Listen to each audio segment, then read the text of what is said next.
Hello student, welcome to my lecture series on antenna and wave propagation, and this subject is on our fourth semester in BTech course in Electronics and Communication Engineering department. Myself Antara Ghoshal, Assistant Professor of EC Department of Guru Nanak Institute of Technology, and the course code is EC404, and the total lectures for this course are 36. There are some prerequisites that before studying this subject, the candidate should learn the basic knowledge of vector calculus, electrostatics, and magnetostatics. And there are some course outcomes. That means after completion of this course, the student will be able to understand in-depth study of transmission lines that play an important role in high-speed digital design and signal integrity of printed circuit board, that is PCBs, and also to analyze the fundamentals of antenna theory. Also they will understand the different types of antenna, what will be the different characteristics of these different types of antenna, and what will be the radiation mechanism, and then identify the atmospheric and terrestrial effects on radio wave propagation. All these are the course outcome for this course. Now there are four modules. In first module, there are different topics, that is Maxwell's equation, boundary between media interface, Helmholtz equation, and many other topics are there. Now, in previous lectures, I have discussed about what are the Maxwell's equation, what will be the what are the Maxwell's equation in differential form and in integral form, and how they comes from different laws. And then also I have discussed about boundary conditions for electric field, when that boundary and for medium to medium, that is both comes from dielectric. Okay. Now in today's lecture we will discuss about if two mediums are there and one is conductor and another one is dielectric, then what will be the boundary conditions at that time. Okay, and here the conductors is assumed to be perfect. That means we can say that conductivity is infinite, and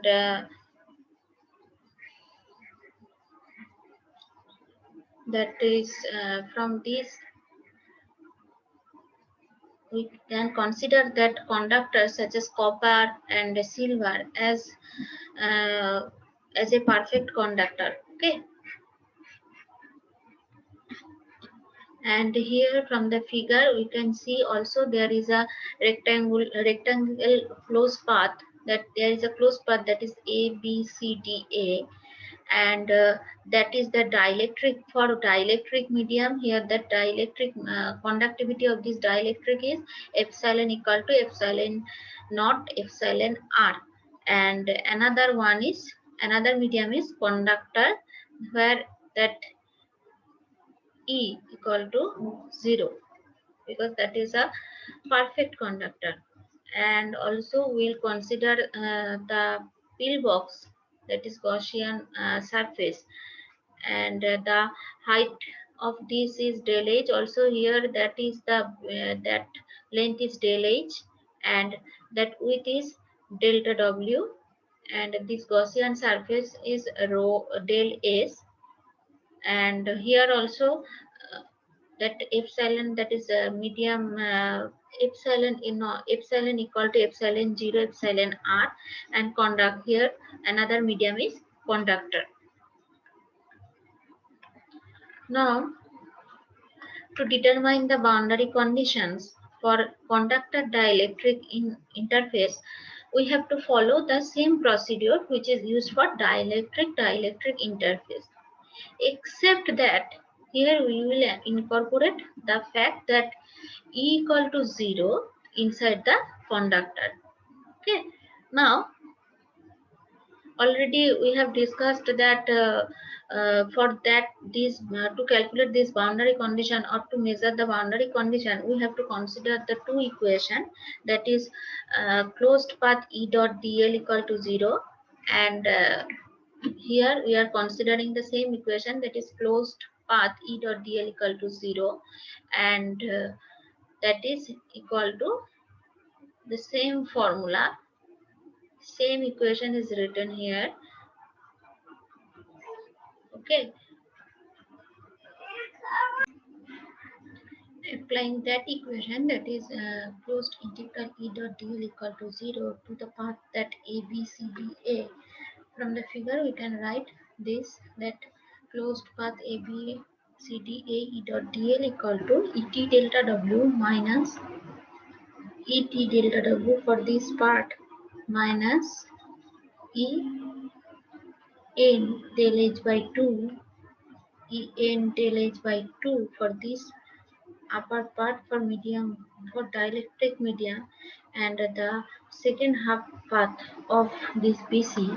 For that we can write that E into del H by 2, that for the conductor part E equal to 0, that's why 0 into del H by 2, and same is applicable for this and this, and the final one, that is for D2A path, the upper part of for this, for dielectric medium, we can write that plus En del H by 2 equal to 0.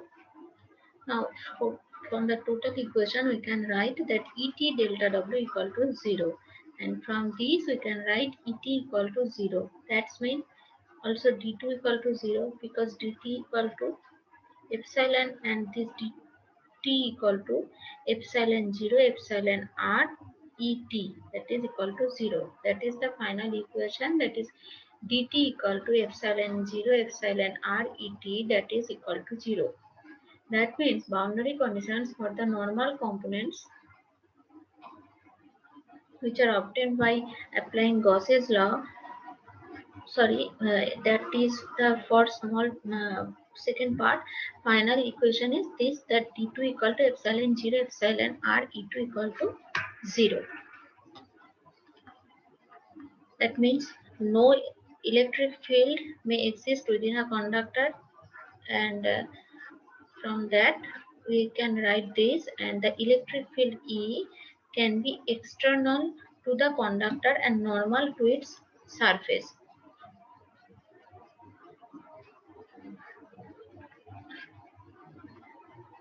And an important application of the fact that E equal to 0 inside a conductor is in electrostatic, that we can say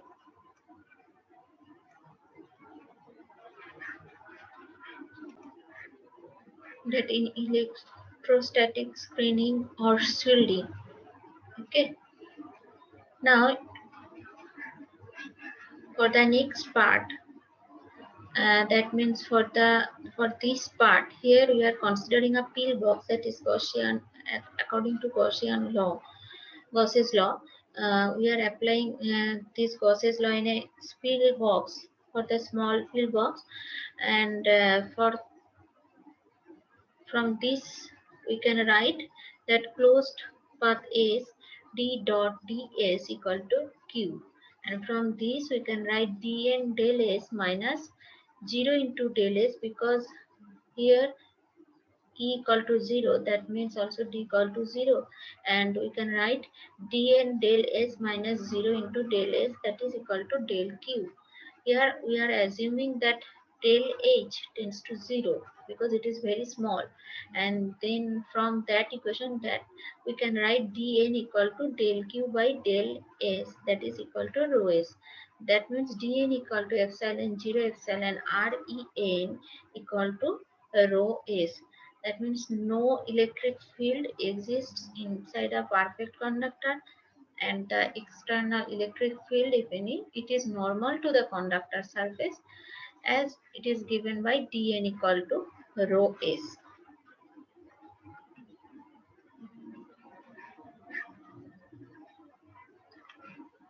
That is the condition, that is the boundary condition for conductor and dielectric medium. Now, if we consider the two mediums, one is conductor, another one is free space. That for free space, we are considering epsilon equal to epsilon 0, epsilon r, and for the conductor part, we are considering E equal to 0. Okay, and this is a special case of conductor dielectric condition, and it can be obtained by replacing that epsilon r, that epsilon equal to epsilon 0, epsilon r. Here we are replacing that epsilon r equal to 1 in the equation, that dn equal to this and dn equal to, if we replace that epsilon r equal to 1, then that will be dn equal to epsilon 0 en equal to rho s.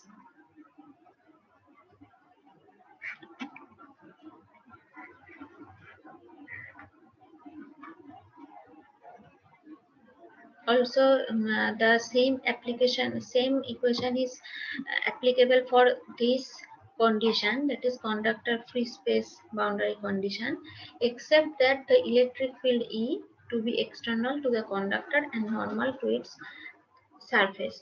Now, finally, we can write that dn equal to epsilon 0 en equal to rho s, and for dt, that is equal to epsilon 0 epsilon r et, that is equal to 0, that dt equal to epsilon 0 et, that is equal to 0. That is the boundary conditions for conductor and free space. Now,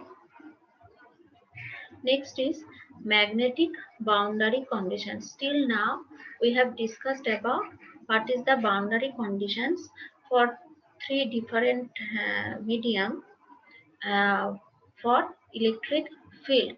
Now,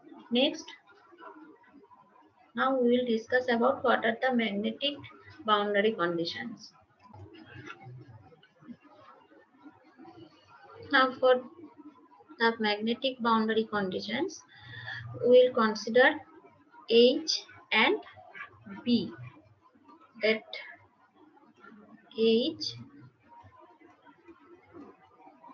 or B.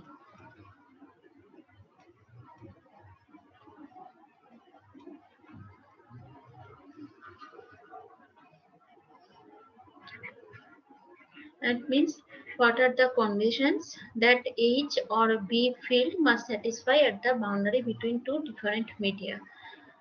Now, for that, we have to consider the equations, that is closed surface S B dot ds equal to 0, and that is the Gauss's law for magnetic field. Okay, Gauss's law for magnetic field from is that closed path is B dot ds equal to 0, and also we will consider another formula, that is that comes from Ampere's circuital law, that is closed path C H dot dl equal to I enclosed, that is the current enclosed by the path. Also, here we are considering the two media, that is medium 1 and medium 2, and for medium 1, that is for mu1, and medium 2, that is mu2,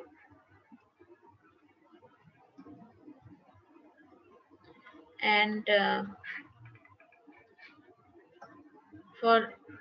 from this we can, here we are considering a pill box, that is Gauss's law. Here we are applying the Gauss's law for magnetic field on a pill box.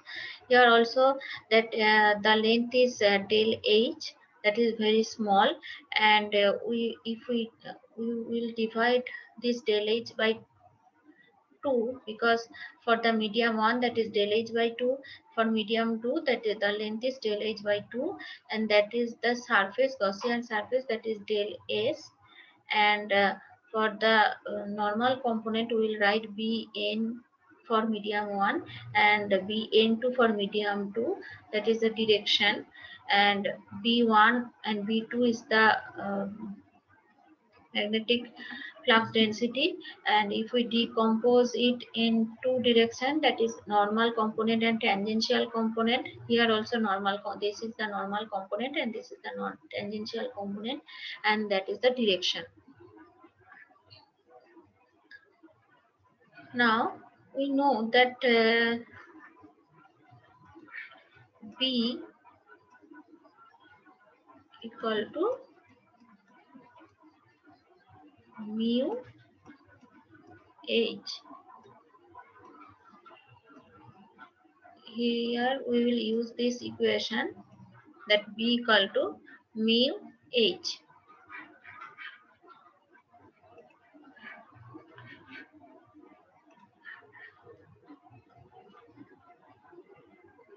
Now from this we can write that Bn1 minus Bn1 del S minus Bn2 del S equal to 0.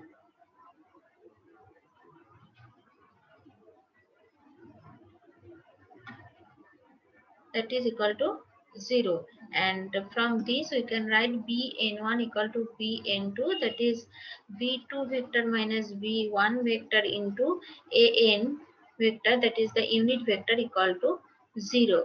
And from this we can write that Bn1 equal to Bn2. That means the normal component of V is continuous across the boundary between the two adjacent media. That means B is continuous across the boundary and B undergoes with no change. And if we write this equation like that, Bn1 equal to Bn2, that means mu1 Hn1 equal to mu2 Hn2, and finally we can write Hn2 equal to mu1 by mu2 into Hn1. That means the normal component of H are not continuous across the boundary, and the normal component becomes and also they undergoes with some change. H undergoes some change at the boundary. And now if we consider that if mu1 equal to mu2, then H n2 will be equal to H n1. In that case there is no boundary between the two materials. Okay, if mu1 equal to mu n2.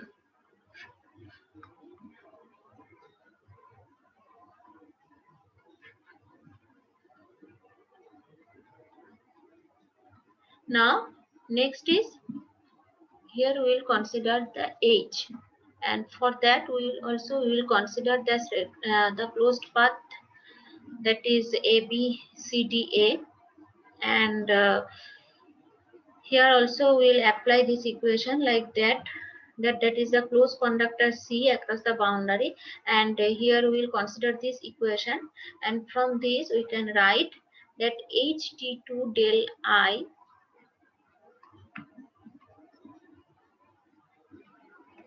here, that is the del I, the length is del I, and here this is del H, and divided into two parts for medium 1 and medium 2, del H by 2. For the first part will be H T2 into del I, H T2 in T1, sorry, H T1 into del I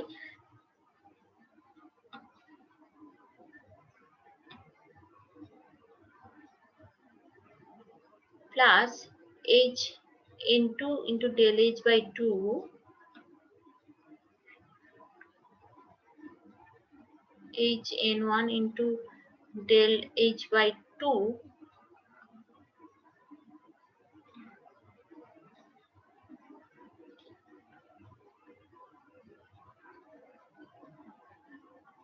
not H for T1, HT1 it will be minus, because the direction of A to B is in this direction, and here the rectangle is considered as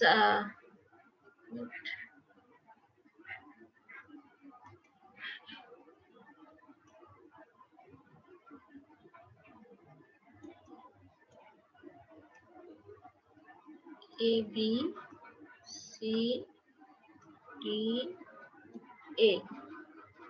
For this part, first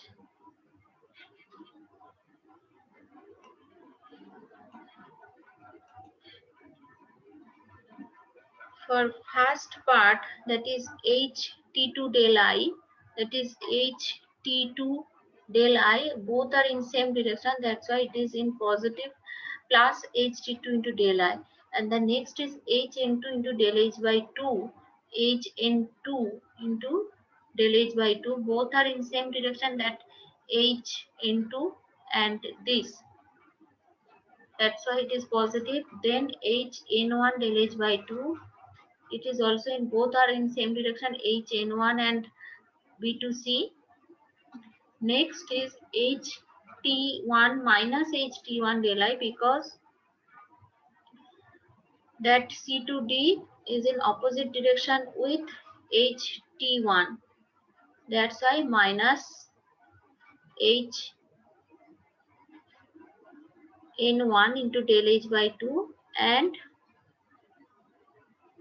minus HT1 into del H by 2, and the next part, that for this part opposite direction with H in 1, that's why minus H in 2 del H by 2 for this part, H in 2 into del H by 2, because these are in opposite direction with this, then that is equal to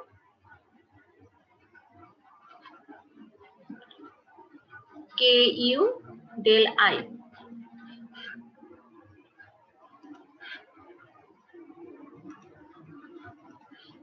Ku del I. And from this we can write HT2 del I minus HT1 del I equal to Ku del I. That Ku is the component of K which is normal to the plane of the closed path. From this we can write HT2 minus H1 equal to Ku. That means the tangential component of H is discontinuous across the boundary between the two adjacent media.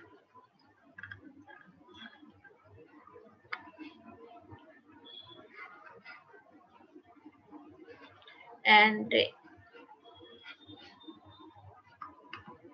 from this we can write that H2 vector minus H1 vector into unit vector An equal to K vector, and if both the media across the boundary are not conductors, then K equal to 0, and then HT2 minus HT1 will be equal to 0, and that means HT2 equal to HT1. That means the tangential component of H is continuous across the boundary between the two adjacent media if K equal to 0. That K is the surface current. That means if there is no surface current, then the tangential component of H is continuous across the boundary, and if there is a surface current, then tangential component of H is discontinuous across the boundary by this surface current K. That is the magnetic boundary condition. And from this HT2 equal to H1, we can write that BT2 by mu2 equal to BT1 by mu1, because we know that B equal to mu H. We know that B equal to mu H. Here we are using that equation, and from that we can write B T2 equal to mu2 by mu1 B T1.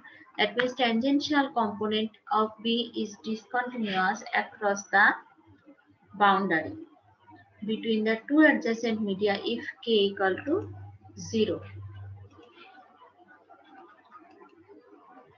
That is the final equation, and that's all for today. Today I have discussed about what are the boundary conditions for electric field if the one medium is conductor and another medium is dielectric, or one medium is conductor and another medium is free space. And then I have discussed about what are the magnetic boundary conditions. That's all for today. In next lecture we will discuss about another topics. Thank you.